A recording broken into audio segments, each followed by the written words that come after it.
Et pas de surprise, je vous l'ai dit, Pauline est de retour avec nous dans la Social Room. Bonjour Pauline, on te retrouve pour faire à nouveau un flashback sur la plénière. De quoi a-t-on parlé dans la dernière heure sur la grande scène? Et bien sûr, cette grande scène, il était question de la nécessité du lien, comment le créer, comment le nouer, comment le rendre pertinent. Et notamment à l'école, la Banque des territoires, là encore, est à l'œuvre. Elle travaille sur l'inclusion numérique, l'attractivité via les campus connectés et l'accompagnement. C'est un message clé de cette table ronde, le numérique ne remplace pas, mais il améliore, il ne se substitue pas, mais peut servir de levier. La EdTech, donc la contraction d'éducation et de technologie, est emblématique de cette approche. Elle propose une autre vision du numérique, un numérique qui donne le pouvoir et le pouvoir d'agir. Pour ce faire, elle écoute les besoins avant d'y répondre. Ici, la technologie se met au service de l'éducation, notamment en rendant accessibles tous les supports d'apprentissage. Cette année a été charnière pour la EdTech, tu l'imagines, 13 millions d'écoliers à la maison. Eh bien, cela signifie une multiplication et une diversification des usages. Les outils numériques ont évidemment permis de maintenir le lien social et la continuité pédagogique.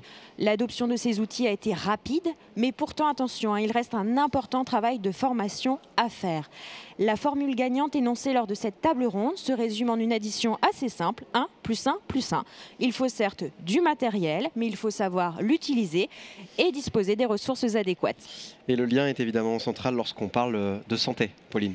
Il est central et il peut dans certains territoires être mis à mal. En 2018, 5,7% de la population française vivait dans un désert médical et était potentiellement moins bien prise en charge.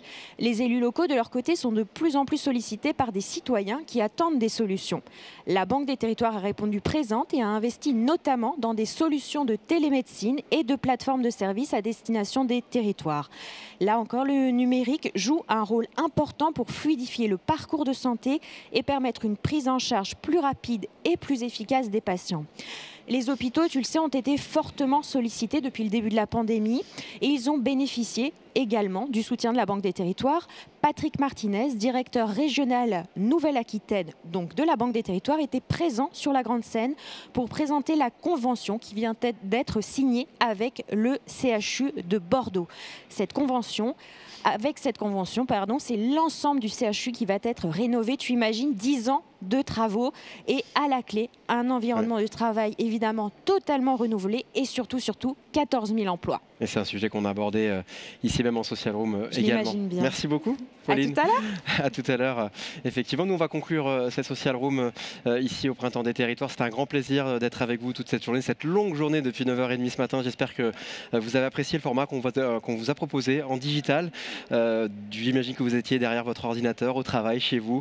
J'espère que vous avez effectivement apprécié tout le contenu qu'on a pu essayer d'amener dans ces interviews différentes tout au long de la journée. Je voulais remercier la Banque des Territoires pour sa confiance, Jean-Pierre, Victoire. Évidemment, les équipes techniques sous la réalisation de Rémi. Merci beaucoup pour votre accompagnement aujourd'hui. Merci Annabelle dans mon oreille, à Thomas pour l'accompagnement de projet. Un grand bravo à vous tous et merci de nous suivre. Et je vous rappelle, tous les contenus sont à retrouver en replay dès demain et dans les prochains jours. Et un grand merci à l'agence Levé de Rideau pour son travail aujourd'hui. Très bonne soirée.